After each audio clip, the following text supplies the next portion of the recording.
Hey guys, it's Joey, and today we're going to have a little Morrigan-y talky video. This is not Celtic calling for this week, there will be one of those, and that will be discussing a different deity when we get there. And I'm going to start this video by noting that the Celtic calling videos, the discussing of the pantheon of the Celts, of other Celtic gods and things, in no way takes away from my relationship with the Morrigan. It does not mean I'm suddenly not dedicated to the Morrigan. It doesn't mean that I'm suddenly dedicated to someone else. I had some bizarre questions about this subject. The reason for the Celtic calling videos are not to show myself as being any less dedicated, but in fact to show myself as embracing the entire Celtic pantheon. I consider it to help me feel more connected, more dedicated to the Morrigan, to go above and beyond the standard sort of understanding of her, and not to look into just one or two books about her and the limited amount of information that is available, but to go rummaging through the source, go looking at the what is available from way back when, the historical texts, the laws, the legends, to go delving into that through the pantheon. And the reason for that being me believing that to be connected to her is because for the Celts it was all interconnected, and that's how I feel about it anyway. You know, they're all threads of the same strand, and we are trying to understand it, we're trying to untangle it, we're trying to get some sense of understanding.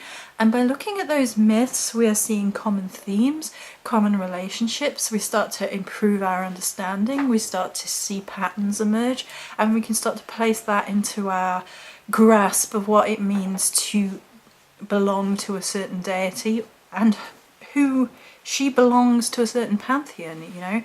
Although on that point I have said I considered her to go back even further than that and to be sort of even cross-cultural, even primal, I believe that wholeheartedly, that you can find her in stories further back before the Celts. That to understand the development of a goddess, to understand some of the roots and some of the interrelationships and some of the energies that just bind all these things together. So no, the Celtic calling does not mean that I am any less dedicated to the Morrigan.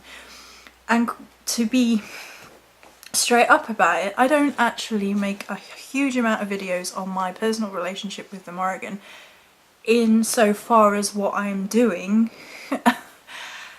There are quite a few videos about the Morrigan, about me discussing her, about me talking about her, my relationship with her, how I feel about her, some of the aspects of her. And I do that, I share that, and then for every video I make there's probably another 80% of stuff that I'm doing, that I'm trying to interact, that I'm trying to learn, that I don't share. And one example of this is I had been asked if I would be willing to share my daily offerings or daily interactions, my daily meditations with the Morrigan, and the answer is no, because I meditated on it with her and she said no, and that's it as far as I'm concerned. You know, she was like, no, that's private, that's personal, that's something that you have learnt, and that's it. So, you know. So yeah, just to cover that, I went on for about a good 5 minutes about that. That was only the first point. So, so the main point of this video is actually addressing the balance of the Morrigan. And this has come about because I have noticed these weird, really weird, sort of irksome, they kind of irritated me, commentaries about the Morrigan recently. And I was reading some of them like, I don't understand what's going on. I have a read to what I shared on Facebook, and that was I'm not sure why this irksome commentary is trying to make the Morrigan into a super happy joy bounce goddess of flowers, cupcakes and small furry critters.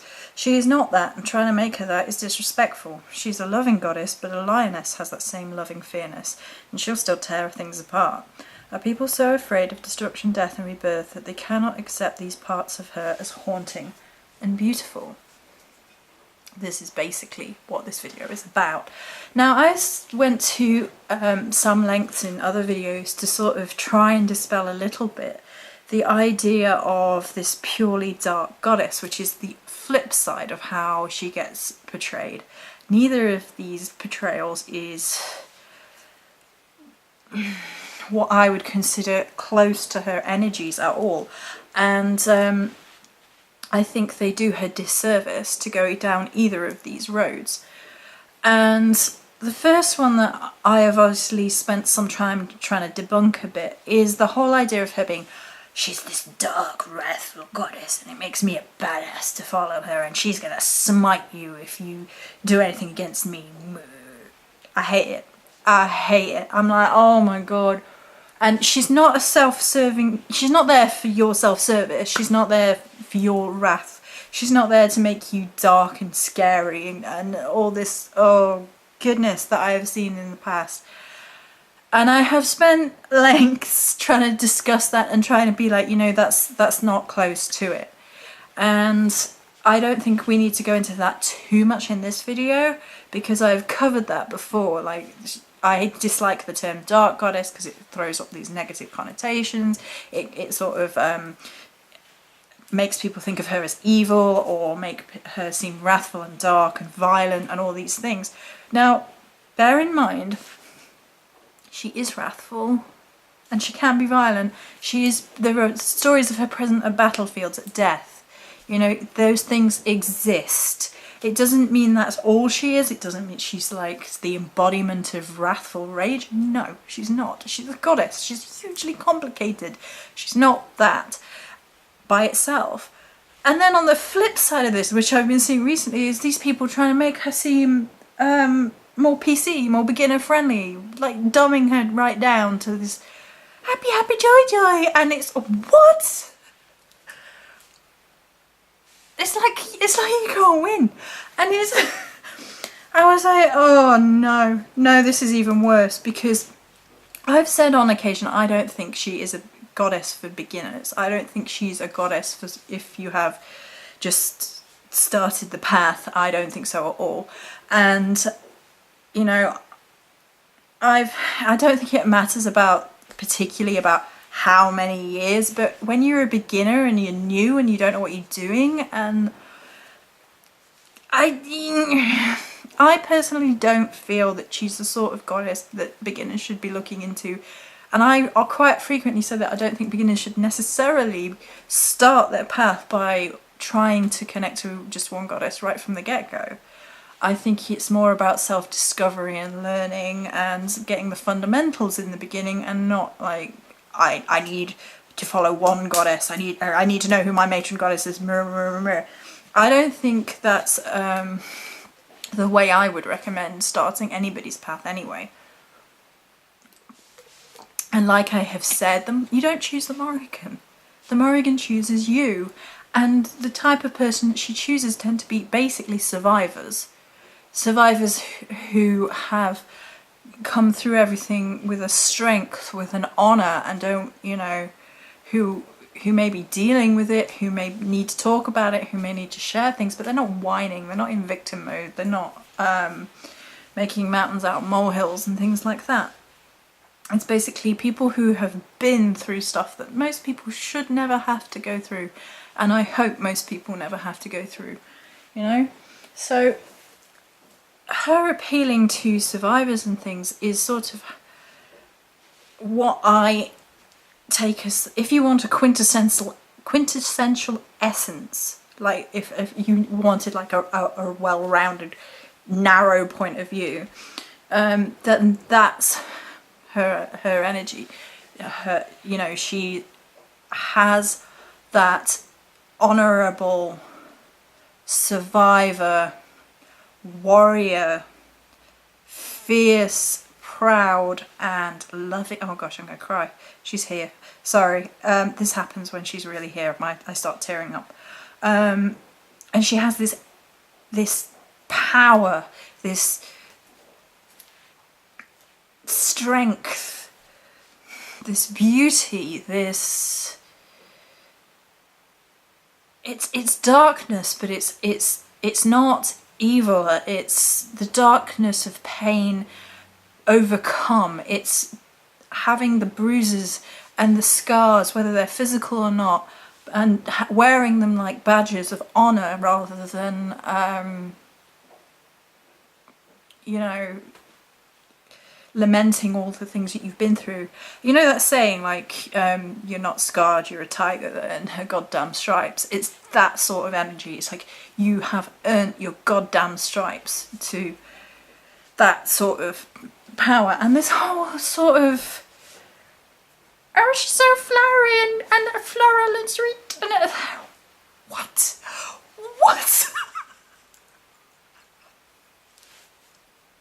It's actually reasonably troublesome and dangerous. I'm laughing about it, but there is actually a really troublesome side to this for me, because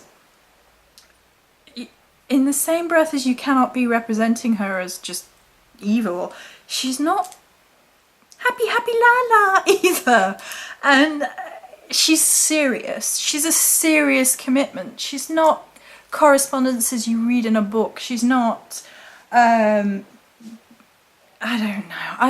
It was, some of it is so, it's like everything needs to be light and everything needs to be airy, like, and we're missing the point. Are we that afraid of death and rebirth and warrior energies and fierce feminine power that we have to sort of floral it up and make it bunnies and cupcakes? I don't know if it's basically, like, I'm beginning to wonder if it's a female power thing, like that you either get them demonized or try to make them a little bit more PC, a little bit more user friendly or something. I don't know.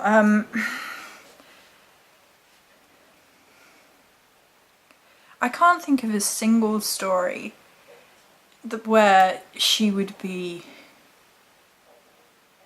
fluff, basically. I can't think of a single one that would even suggest that, so I don't even know where it's coming from. Lack of serious research, maybe. When she loves, and she loves, you know, it's like, you know, the stone, the garnet stone, I have them, but I should have got them out. I've only got my smoky quartz, which is helping me with my intuition and stuff. But you know the crystal, the garnet, that's one of her big ones, right? And it's blood red. And it's a stone of... It's a stone of sex, it's a stone of power, it's a stone of love and lust in combination. It's a stone of basically the root chakra. I've been doing a lot of chakra root work this week. If I had to connect it to one, there'll be more of that later in other videos. But it's that sort of... You know, that kind of love, the love that has the sex, which has the physical, which has the love, the fierceness, that lioness that we talked about, that fierce, all-consuming, passionate love. It's not, it's just not this interpretation of her as being light and flowery and fluffy and I don't know what. I don't understand where it's coming from. I sat and I thought, are there any myths that, like, I even went through like the individual, like the maiden mother crone stuff, and I was like, that make her appear like that. I was like, no. And I was thinking to myself, the way the Morrigan appears to me in all three of her forms, like if someone was expecting this floral, fluffy goddess with long flowing hair and kittens, then they're gonna get shocked Because I've had, as I said, I've had Babe show up with half a face, with like skull down the side of her face, and she still looked beautiful to me. And I think that's what people miss. I think they're trying to, they don't realise that the death aspect, that the rebirth aspect, that the power aspect, she's beautiful and life-changing just as she is. We don't need to make her into these other things. And I've had, how have we had the other, and Anu shows up as a warrior 99% of the time, and I've had her half and half, so she's had like her warrior get up on top and then like a softer skirt underneath, but that's the softest I've seen any of them. And Maka tends to show up in her sort of more leathery, armoury type gear as well. They all do. They all tend to show up in armour. So, you know, I don't get where it comes from. This interpretation of her as being lighter, and it kind of takes away from her energies to me to try and make her into this. It's kind of disrespectful. It's kind of like, well, why do you want her to be like that? Why can't you just honour her and love her as she is? Unless, of course, you've never had any interaction with her and are trying to connect with her like that, and that's just not going to work, because I don't think that's going to work. Unless you get a whole load of wrath but dumped on your head for that, she might get annoyed with it. Problem with that could happen. That could happen, and that's exactly what I mean about it being troublesome, this interpretation of her as being light and fluffy, and people could get like really shocked if she showed up, which I don't know if she's likely to show up if you're like if you're thinking that she's gonna be, you know what, thinking about it, none of the Celtic goddesses that I have I have encountered in myth or in actual showing up, because Bridgie did show up. None of them have been completely airy-fairy at all. I mean, Bridget has that softer energy to her, but she has the fiery arrows of justice. You know, that's not flower baskets and kittens. I don't know how else to put it. And I don't think, anyway, I can't say with absolute certainty that there are any goddesses that are going to be like that at all.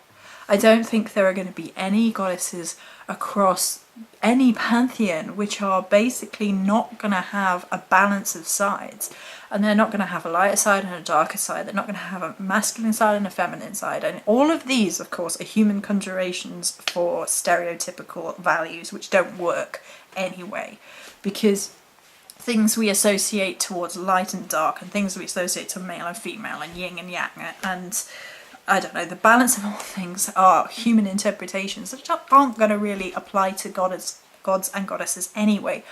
But for a human point of view, a human understanding on this, you know, I don't think the goddesses or gods are going to be one or the other. They're going to be an intermingle of both. We discussed this with Danu last Celtic calling, how I was coming across these interpretations and saying she could only be this earth goddess, she was fertility, and she couldn't possibly have a destruction side. And I went into great discussion about how that doesn't sit with me. It just does not sit with me at all. I don't believe you can have a goddess of creation without her having a destructive aspect. And she's similar to the Morrigan in that I believe them both to be very primal goddesses. They have an interrelationship in a lot of the myth and the text for a large part. And because of that, I just couldn't believe when I came across this interpretation of Morrigan as being Barbie, basically. I was flabbergasted. You can see how I'm flabbergasted by it. But it is actually kind of dangerous. I mean, not, well, I think it's a really bad misinterpretation of who she is, and I don't think it's a good message to be sending out into the universe, especially when new people are coming across her and thinking, you know, oh, she might be the light goddess who's going to help me with all my problems, or she might be the dark goddess who's going to smite my enemies. It doesn't work like that. It just doesn't work like that. It's a committed relationship to understanding a goddess who is so far beyond our understanding. And she's quite difficult to work with, forgive me. But she, you know, she requires a lot. I mean, I could not, I've made videos saying, you know, I can't work and couldn't work with a lot of other goddesses. Occasionally Brigitte has shown up and sort of offers a little bit of a balance, a helpful energy. But that's with the Morrigan's permission, and not often. And oh, I got a hug then. I got an energy hug then, with my permission.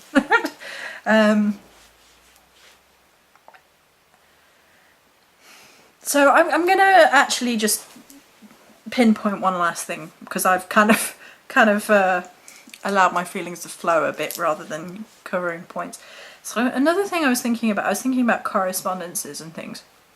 Like most people know, crows and ravens will be associated with the Morrigan, and I think, you know, if you're going to take correspondences, that's the only ones that you should really take.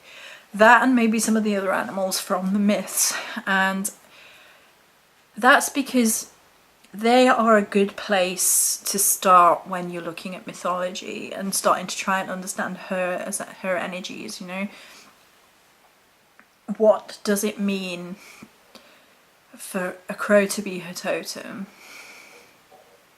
And her main totem, obviously, that she also has a totem of wolf, cattle, crow. The eel is possibly one. She does shapeshift into an eel at one point. Horse. Did we miss anything?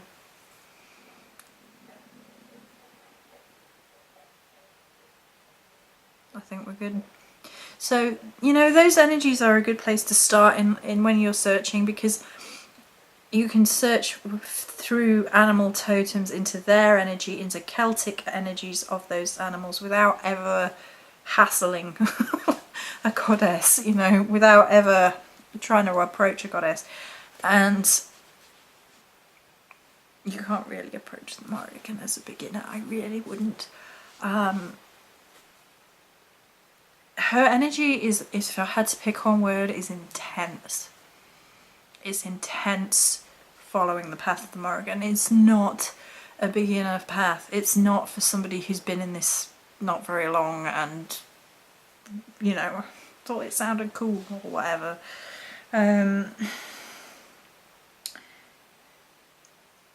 Intense is the right word, I think. You know, I think that's what bothers me about some of this commentary about her, is the lack of realistic interpretation, and or I guess that's my interpretation, so I guess that's a bit dodgy ground. It just feels like a lack of integrity, a lack of realism, and a lack of sincerity, and a lack of intensity. Intensity. And we say it that slowly so we look like a muppet. So we stress the importance of the intensity of the Morrigan. You know, she's not just this dark wrathful thing. She's definitely not this light floral kitten thing either. And there's nothing wrong with either of those energies as interacting with a goddess, right? But it's not who she is. She's not this, she's not that, she's somewhere here, right? And the intense, loving, lioness, fierce, warrior energy, that Garnet. If you've ever worked with Garnet, you know what I mean. I'm trying to give sort of examples of energies which sort of start to hook in to how, and it's nowhere near what her energy is like, but it's like a tiny, tiny little fragment of how to hook in. I don't know what this is hooking in, apparently. nuts, Fruit Loops. So have we covered everything? Do we need anything else? I think we're good.